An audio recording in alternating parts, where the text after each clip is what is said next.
Hello everyone, welcome back to our channel Sugar, Spice and Everything Chaos. We're going to continue our series on the politics of the female psyche. And for today's episode, we're going to talk about something that's going to be a little emotionally touchy. And this is not something that's rarely spoken about. There are countless narratives that you can find online about this. But we want to kind of assert a bit of hope in the conversation, but to kind of give you a piece of why this is going to be so uncomfortable, maybe this is something that I would introduce the episode with. Um, have you ever felt this sort of like pessimistic feeling about everything and anything? Like you sometimes want to blame it on the stars, or you want to blame it on like the time of your birth, or something along those lines. You don't know what it is, but you think something about your life is just always going to be negative. And this sort of mentality is so widespread that you cannot seem to find hope for yourself or your life. You think everything that you touch is going to turn to dust. And the reason we want to talk about this is also because we see that this sort of attitude is something that's becoming more and more prevalent with the young population today. And I think I'll kind of shoot this question to Anne right now. Anne, have you ever felt this way, or have you seen people dealing with such an attitude in the more recent times? Yeah, I think since I'm a therapist, right? So it's something that I encounter very often. And you see that at least it's very bearable in a therapeutic setup, but it's not bearable when it happens around you, among the people that you are. Because, see, I understand it's difficult. Certain things have happened to certain people, and it's okay to complain about it. It's okay to cry about it. But when they try to box them inside that and say, because of this is who I've become and I can't do anything about it, I think that's a very pathetic thing to do because it's very destructive. And a lot of people don't realize, a lot of my clients don't realize how destructive it is what they're doing to themselves, because they can't go ahead, they can't go back, they are just there, stagnant, stuck. So I think we call this victim mentality. So it is a very dark place to be, actually. Yeah, so I don't know if you guys have used this meme before, but a lot of our Tamil boys today, right, because of the Pradeep Rangarajan, like streak that's going around, this whole thing of like Thothukite Irikeda is like so popular now. It's a joke that gets thrown around, but what they don't realize is this joke is so loaded with low self-esteem. Because what this means is it's already like a destiny that you've set for yourself, where you're like, you are going to keep losing. You are never going to be a winner. So even if things kind of go your way, right? Even if things are positive, you kind of, at the back of your mind, you expect something to go wrong, right? And I want to talk about this more. Why do you think men are using humor to stay comfortable with their loser status? Like there's no positivity in the way that they're perceiving masculinity anymore, because it's either like this extreme of being someone who is just pathetic and incompetent, and then on the other end it's being someone who's extremely toxic. They're very powerful, maybe they have money or they have great looks, but then they're toxic. Like they are people who kind of use their power to hurt others. So you have like the loser extreme, or you have like this whole sort of power drunk persona. And today's episode, we're going to focus on the men who fall on the other extreme, where it's just about this loser mentality, where we think, okay, whatever I do, I'm going to lose. But why do you think like these men are comfortable being such losers? Again, I'm not being harsh here. This is the reality that's happening out there. A lot of men are extremely insecure about like their performance in school, college, their placement in terms of their jobs. Like if you look at maybe 10 years back, right? Like I had this student who literally told me that he knows that the class toppers are girls, but then he was like, anyway, these girls who are topping the class, they are going to end up as housewives, right? He had that audacity to say that 10 years back. But now when you look at, young men, right, they're not able to say that because they know for a fact that the girls who are topping the class are also going to be like the top listed individuals, candidates for placements. And these women are actually earning, like they're earning much more than men. And we have like this rise in shift when it comes to marriages and things, where men have no other option but to settle for women who earn more, because just the math of it is that women are more hardworking, and hardworking yields more income, right? So why is it that these men are stuck in this zone where they're not able to actually move past that loser mentality, that victim mentality? See, again, I think it comes down to a lot of identity struggles because I'm just trying to think. If you've seen a lot of movies in the early 90s and 80s, you would see men would present with nothing, right? Their whole identity and the whole things that they have to offer is just being a man, right? But the whole aspect of, like how you're saying, that the whole aspect of housewives and their financial things have changed over the years, and now men are expected to provide much more than just existing, right? So I feel like this whole of power mentality, that I am like, I have nothing, this has happened to me and all of that, it's a very comfortable excuse to take upon, because there's a lot of pity involved, sympathy involved, because people don't want to try. Like you were saying, the two extreme, either you are tied to something that you have, like money or uh, beauty, or that you're tall or that you're strong. There's something external or a factor that they want to tie their identity to, like gym bros. Or you have people who are like, oh, this has happened to me and there's no way going out, there's one woman who has to come into my life, rescue me, and that she has to see me in such a way, give me an identity, that she has to uplift me, she has to make me feel like I am the man in the life, and she will take me out of it. You would have seen a lot of Tamil movies in this way. Like, she changed my life. Until she came into my life, I was nothing, I was completely a loser. After she came into my life, she changed my whole life, sort of a narrative. But I think many of Joker these became a loser hero. so many of these loser men with that mentality, that any nothing is going to happen to me, are waiting for a woman to come and like them, save them, rescue them, and make them feel better. And I think these are the very men, once they leave, they again, instead of taking responsibility, ownership, they would blame the woman again. Oh, she left me because she found a better man who's rich or who's handsome and things like that. But it is because you're a loser. That is why she left you. That idea is not coming in the first place. So, what do you think these men should actually be focusing on? Because these men have no idea where to start. When we talk about, like a partnership or even like dating for that matter, a lot of men just have this idea that women are gold diggers. They think that the only thing that women look for is money. But in reality, if women were looking for money, right, they would go for rich guys. But like the fact that a woman is dating you, an average Joe, means that she's looking for something more than just money or looks. So these men, instead of asking, this question of why does she like me? What do I bring to the table? What is she expecting from me?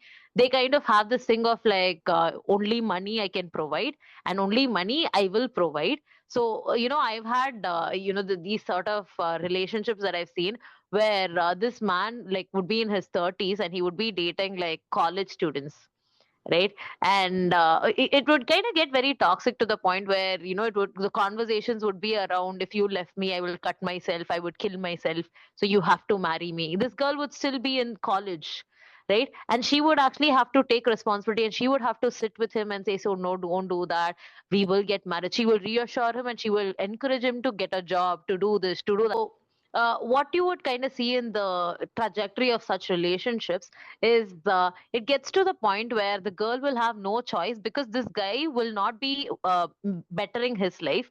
He would also not be letting her better her life. So, like, let's say she wants to do a job in a different country or something, or take up a different program in a different country. This guy would sit there and say, if you left, I will die, I will wither. So you come save me. And a lot of girls are pushed to the situation where they have to make a choice between themselves or this guy. And thankfully now, because, things are changing, a lot of women are able to choose themselves, right? And what you see happens happening to these men who are in their 30s after such women leave, right, is very tragic.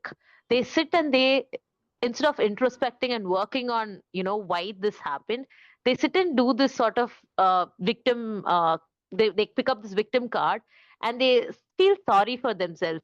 They expect everyone else to feel sorry for them. There are so many, soup boy breakup songs in Tamil industry for a reason, right? They say, that girl came, she gave me, she was my color in, black and white life. She Mhm. became the color, and now she's gone. So now my life is colorless again. So these men quite literally, like, stop moving. They stop working. They become so lazy. They are the actual definitions of losers. So what do you think these men are missing? Like, what exactly should they be doing to get out of this very silly, very pathetic mindset? See, I am trying to think of the upbringing of men or boys in the family. Mm, And you see, as much as we are talking about the women construct, there's also a male construct, right? So, male are yes. expected much less growing up. They are not expected much at all. And you see, the fact that they have the freedom, even that freedom is not used properly or not used for the right reasons, right? So, for example, I had a client recently, and she was talking about her husband, and her husband had no friends outside of his schooling or college. He used to go to school, come back, go to college, come back, and then he after that he got a work from home. So he used to be at home for the last 4 years, and the only people or the only woman he was interacting with was his mother and his sister, right? And he is getting married to a girl who has studied and who has worked outside in different cities, and she's coming back, and she has a friend, she has her friends and life and everything. So you see this, that men are completely without passion, completely without values. They don't have anything to hold on to in life. Like if you ask them, like there was a reel that men sit and talk, those podcasts where men sit and talk. And in one of those podcasts that this guy was talking about how women have figured out their life purpose and all of that at the age of 14 or 15 in their slumber parties in their schools, but then men are doing that at the age of 30. It's like, because of this lack of expectations, these expectations upon men are only coming up now, because if they don't evolve, these evolution is very important. If they don't evolve, women are like 10, 20 times ahead in their growth, in their mindset, in their career, in their achievement, in everything. Like you said, even in the interview about Radhika, right, she says that who is going to lose in this race? Men is the only one who's losing in this race, because women, they will wait for you, they will be able to go 10 steps down, but if you don't step down to that level, or if you don't step up, they will just leave, and they will just be able to thrive whether inside a relationship or outside a relationship. You would have seen, right, this post breakup glow up, the post divorce glow up. It's a real thing, because women wait for their men to kind of change and pick their shit up. But if that doesn't happen, they're just like, okay, let me just focus on what I have to focus on, because I have now 99% of energy to focus on my career and Myself. other Yeah. things. Yeah. This is actually, I want to say something very controversial here. I'm very excited to say this. You know how when a woman is behaving in a wild and unconventional way, we kind of blame the woman's mother, saying the mother didn't raise the daughter, right? I Hmm. kind of want to do the same thing with men. These men, they don't act like men. Can I blame their fathers? What were these fathers doing to these men? What is this fatherless behavior that they're showing? Who raised you, son? Do you not know how to be a man? And Uh, like, this is, I'm not trying to rage bait here, but this is like a genuine question. Uh, to all the men who are watching, do you know what it's like to be a man? Did you like, I mean, I'm hoping you had a father growing up. So did you, like, what did you learn from him? What exactly do you think being a man is? And see, if this is making you uncomfortable, good, sit with it. But I hope you and your bros sit together and talk about this. What exactly is the man you think your mother deserved? Because I'm pretty sure the men who are listening to this, if they are listening, they would all agree that their mothers deserved better. Because if their mothers had better husbands, their mothers wouldn't have been so hard on them. Because a lot of these loser men, they have mothers who are extremely controlling. You Hmm. will see that these men are extremely attached to their mother's pallus, right? So, and these are the men who also say, my mother was so innocent, I want a girl just like my mother. No, your mother was not innocent. Your mother did not have a choice. Your mother hated her life. She had to rely on you as the son because her husband was a loser, and now you want to do the same cycle repetition again, which is not fair for your future wife, if you get a future wife. Because like right now, women don't really settle for anything less than what they want. So I think this question is something that we should also be asking: what kind of a husband should we be pursuing, uh, keeping in mind that our children are going to be watching and watching this man who will one day, be the inspiration for their parenting, for their modeling of what parenthood is going to be. So if we have a daughter, right, the girl is going to kind of want what she sees in her father, in her husband. And if we have a son, the son is going to be exactly, the son is going to aspire to be like his father. He's going to learn how to love his wife by the way he sees his father loving his mother. So I feel like this is where things kind of went wrong in society, where we kind of look at, this is the word for love in Tamil, right? Kadal. I know like how this word kadal is seen as a bad word in a lot of like conversations we have. We see kadal used in like Tamil cinema, in poetry, in essays, in books and things. But in, casual conversations, we see it as like a bad word because we usually associate kadal with like lust. We don't really see it as something that's a little bit pure, a little bit human. We see it as something that happens between a man and a woman in a very like carnal sense, right? So why is it that women can see men as humans, but men cannot see women as human? See, again, you see this hypocrisy in families, right? That what you were discussing on, that men are expecting a girl who's just like the mother, but then that, like you said, women are expecting they don't want to end up as their mothers, because women know what they gone through, what their mothers gone through, but men do not see it because it was given to them, it was made comfortable to them. But I don't understand why this hypocrisy exists, because as much as this is looking like a rage bait content, men end up becoming very sentimental towards their daughters, but they do not see that this very daughter was once your wife was once a daughter, and you ended up spoiling her life, but you don't want the same for your daughter, but you don't mind being an I don't want to use a bad word, but you being very extremely cruel to your wife. And Right. I don't know, this whole aspect of wanting to man up, man wanting to be wanted, this whole idea of male loneliness epidemic is happening not because of women stepping up and fighting for your rights. We are not the cause of your loneliness at all. You need to understand that, men. We are also not responsible. Like if you are lonely, I think you are responsible. You need to kind of figure out why you're lonely, what your needs are. You can't always expect a woman to come save you. They act like saviors, but in reality they are the ones who need to be saved. They're constantly looking for a girl to come into their lives, change everything, make it magical. Another thing that I, kind of thought about as you were sharing this is this sort of blindsidedness that men have when it comes to fatherhood.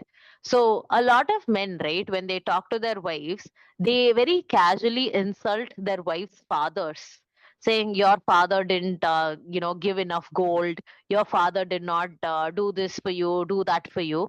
But they don't realize that one day their daughter's husband could do the same thing to them. So what you see is this sort of like hate that men have towards other men. Men are so judgmental of other men, but they don't talk about it. They act like, they're such cool bros. But I think men are the most deceptive people in this regard, right? They will look you in the eyes, they will smile at you, they will talk to you, but behind your back, they say the most cruel, vile things about the other person. So this makes me also, question all the accusations that men give out to women, right? They call us, they say that we gossip a lot. They say that we lie a lot. They say that we are whatever, whatever. Maybe, it's all just a projection. Maybe they're just talking about themselves because we don't really, I mean, as far as I know, right? We don't try to bring another person down without any reason.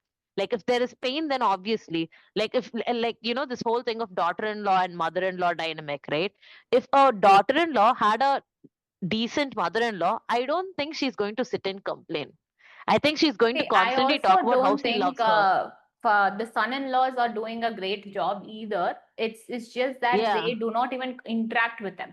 The fact that you are interacting, if you are expected to interact in such manner, when you are expected to share the physical space and do the chores and listen to your mother-in-laws in the way the same son-in-laws are expected to have the same expectations, you would have the same problems. And how are you managing those? Going to your boys and then drinking there, right? And that is a yeah. very mature way of doing it, by the way, very mature way of handling it.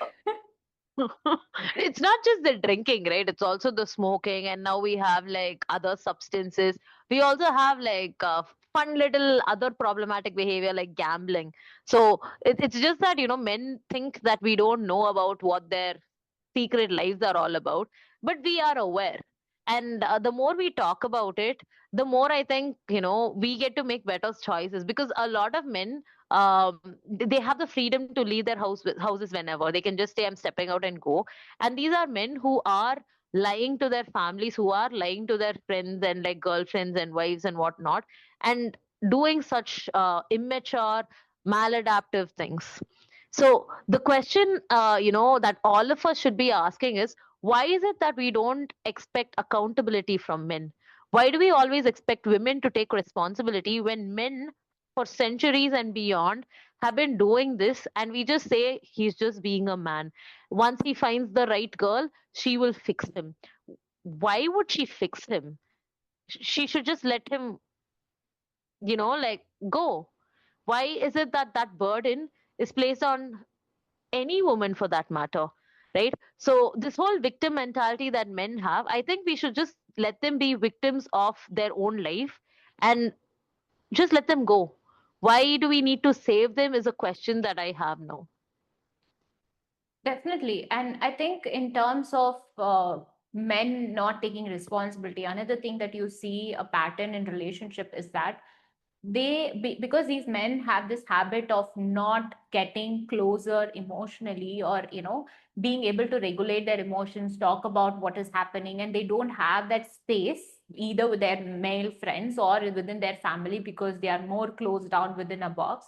When a woman comes, they finally see, oh, this is how you're supposed to feel when you are feeling an emotion. Oh, she's listening to me, she's regulating me, and she's doing all of that. And they like the version that they are with that girl, because But that girl is making him feel good about it, right? But the but whole but aspect is that just making, once she asks for the need, then he runs away. And you see a yeah, lot of these commitment issues is because he does not want to commit and give her what she is giving him to. no, but like, see, the thing is, in this case, right, we women have more restrictions, right? Like, we women are not even allowed to speak up when it comes to, the needs that we have. Like, for instance, let's say, we're having family dinner. It's easier for the male to ask for like 10 dosas. If a girl is going to ask for, let's say, 3 dosas, they're going to be like, 3 dosas, she's eating so much. So, for a man to have this freedom to eat anywhere between 10 to 20 dosas in a single sitting, right? He can very definitely make space for his emotional regulation. What is stopping him from actually sitting with his friends and talking about his emotions? This man can sit and talk about all the things that he shouldn't be talking about, right? He has the freedom. He has all the freedom that I think most girls would never have in their entire lifetime when he's only 15, right? So instead of talking about things that would actually be helpful, this man is going to be talking about pornography. This man is going to be talking about objectification of women. He's going to, be basically calling girls body parts, right? And somehow these type of conversations makes these men feel very powerful. And honestly, it's extremely pathetic. Like, you have so much potential to change this world. You could actually be of so much service to this world because you have the freedom, but yet you choose to be someone that's detrimental to people's lives. You choose to play the victim, where you say, oh, I don't have this, I'm so power, this is happening, that is happening. No, no, no one, even this thing of, how society will say boys cannot cry and all that. Bro, sit and It's cry. 21st century, bro. Grow up, wake up. Yeah, yeah, like lock your door. I know you have like private spaces, right? Or when everyone's asleep, go to the roof, look at the moon, cry. Who's stopping you? No, like seriously, who is stopping you? No, like we women love men who cry, by the way. Just we do. Like, like any signs that a man shows where he shows us that he's human, it's like, like, oh my god, that man Take is notes, capable. bros. Take notes. Yeah. So, like, what is this excuse of, oh, we men, we never get to cry, we men, we never. No, stop being pathetic for once in your lives. Just stop. I think I'm getting carried away. You want to continue? Yeah, I mean, I think we covered enough about why they are pathetic, but I what makes me think is that what do we give out through this video or the podcast? What are we trying to get it across? I think we're kind of trying to educate young women, but also we're also trying to give out this information to the general public that as much as romance is important and romance feels good, men are liars. Men, get more benefits from being with you, young women, than they give benefits to you when they're with you. The whole narrative that we've been familiar with is a man would come into your life and he would provide and protect you. But look around you. I genuinely want you to look around you and see if there are men who are protecting and providing, right? And what you will see is the common thing that you will see is fathers who are alcoholics, brothers who are just violent, like husbands who are not loyal, right? So when this is like the common themes that you see around you, why do we still believe that men are protectors and providers, and why do we date with that intention? See, again, uh provider in the sense, see, there was this question that they asked in a street interview to a woman, and then, like, do you want men with money or do you want men with, looks or something like that? And then she said that I want men with ambition, and a men with ambition will be able to earn money and they will be able to provide. Right? Again, it is not your job to just provide money. It is about safety. It is about being human. It is about giving that emotional support. It is about being grounded, putting your foot down on the ground and stand up, have a spine of your own. When you're committing to a relationship, when you're committing to your partner, you're committing with the sense that you're going to be with them for the rest of their life and be there with them when things go wrong, be there with them to support them when they are like having something going on, and take equal partnership in building a life together. It is not her life to build. She will build it for you, and you will come and sit inside and say, oh, okay, put food now, put clean now, do this now. Now I regulate my emotions now, do this. So it is not that. Be very clear of what we are trying to say. Providing, don't misread it here. Okay. Have a spine, have courage in life.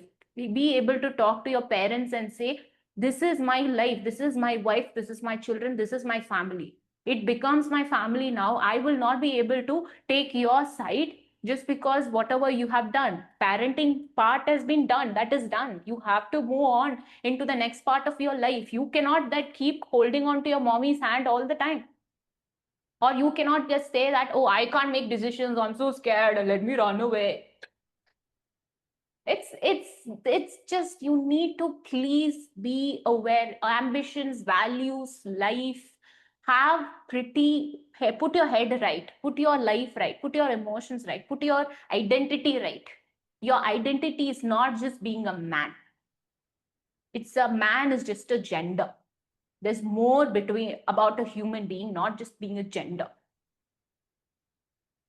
So Yeah. yeah, that's something you need to take home, right? And especially for the women also, like, we understand that these men are not stepping up. You see among your friends, your families who are married, who are not married. But the thing is, what you have to understand is when they are not stepping up, that is not your shit to clean. You have to just leave. And if you don't leave, then you're also not thriving, they're also not thriving, and the whole family is not thriving. And like you were mentioning, the kids are also witnessing an environment that is so toxic, and you are raising another generation of same old pattern, generational pattern, that's being passed on from one generation to another generation. What are we trying to get from here? Nothing. So yeah, what you I have think a anything? lot of personal like unlearning is required, because I think one place I think this comes from is how we are gender typed when we were very young. Men grow up watching superheroes, right? And I women also grow up watched watching Power Rangers, bro, and Power Rangers. Is again like you see, that's the thing. So if you look at superhero themes, you will see that romance is not a very important part. These are men who will give up their wives, their lovers, their girlfriends for protecting the world.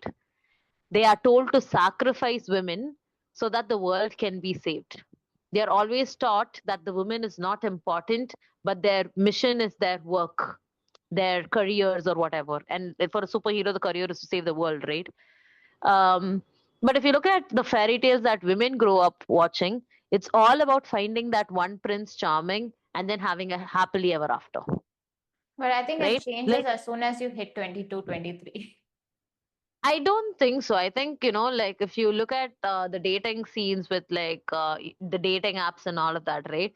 As much as we have this reality check that relationships aren't what it used to be, underlying, all the, sayings that we say, there is a lot of longing for love that you see with women, right? And I don't see the same longing with men. I have a few friends of mine, male friends of mine, who I talk about this with, and I say, you know what? Like when we women date, we look for love.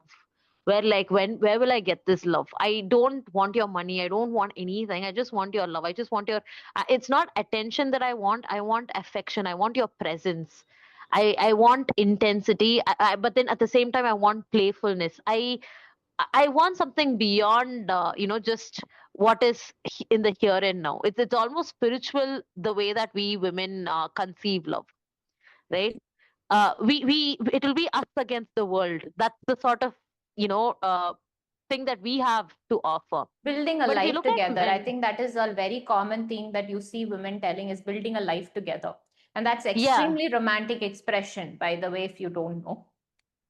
yeah. So, like, what we're saying is, I can come to middle ground with you.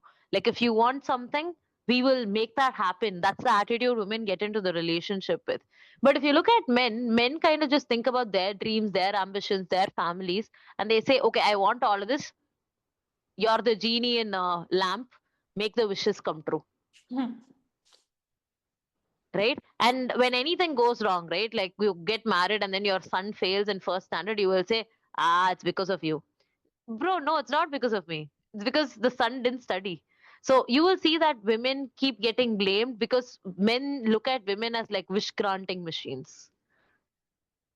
And also, So another thing, if you want to learn and see about life as men, look at, observe your mother, observe the how you are treating your mother, how you are treating your on a daily basis, how she's being treated at home. That is something that is, it starts from there. And just sit and ask with her, talk to her if you can, please. I mean, I don't see many sons sitting and talking to their mothers about a lot of things. How are you doing? What is happening? Are you happy? These are questions that you're supposed to ask any human being. Just sit and talk to her, and you will know that how painful her life is, and whether you want to have a partner and put her through the same scenario again. And I think, the men who do talk to their mothers like that usually end up extremely angry at their fathers. And the thing is, that usually doesn't happen. Like the conversation itself doesn't happen. But I've seen men who have conversations like this with their mothers. And what you see happening is these men, inevitably, they ask for accountability from their fathers. They push their fathers to take responsibility in the house. Right. And I think if more and more men became aware of this sort of system that's in place, uh, we could actually ask questions to our fathers more. We could actually talk to our fathers more. And maybe the next generation of fathers that get created, within marriage or within these systems, they could be better fathers. And we could basically do like a real shift in the way that society moves forward with life. Right. But it does start with men. And men, we are not responsible for this. We look to you with a lot of expectations, hoping that you would bring this change about, because we need you. We do. But will you be willing to step up? That's the real Because question. we are not competing against you, we are same species, we have to work together in this. And if there's Yeah. loneliness happening, then there's so many of the unhappiness happening, mental health issues happening, and nobody is getting nowhere. Women are not getting good men, and you are also not getting anything in life. And I think we all need to work together in this, and that is the whole point of this, and not to attack you or rage bait you in any way. Yeah. I think So this is a good place for us to like pause, reflect, and end the episode. I hope you watched this episode till the end, and I hope you kind of have a lot of things that you're taking back from this. If there are thoughts or reflections that you have, please do share them in the comments below, so that the conversation could go on. We need to have these conversations because the future quite literally depends on young people like you and me and us. So let's do this. yeah, and women, please do understand, if this is the point of view that we have to go forward with, that we are not going to be babysitters for anybody, or we are not going to be savior for anybody. So if there is something that is not benefiting you, and I think it is also good, because if you think you can save him, but you can't, he has to save himself. And yeah, and I think we will see you again for the next episode. And if you have your thoughts, do share in the comments, because we like to engage with these kind of conversations, and this is about us and not you against us. So let's just form a community where we are comfortable talking about all of this. So until next time, we'll see you. Bye bye. Bye.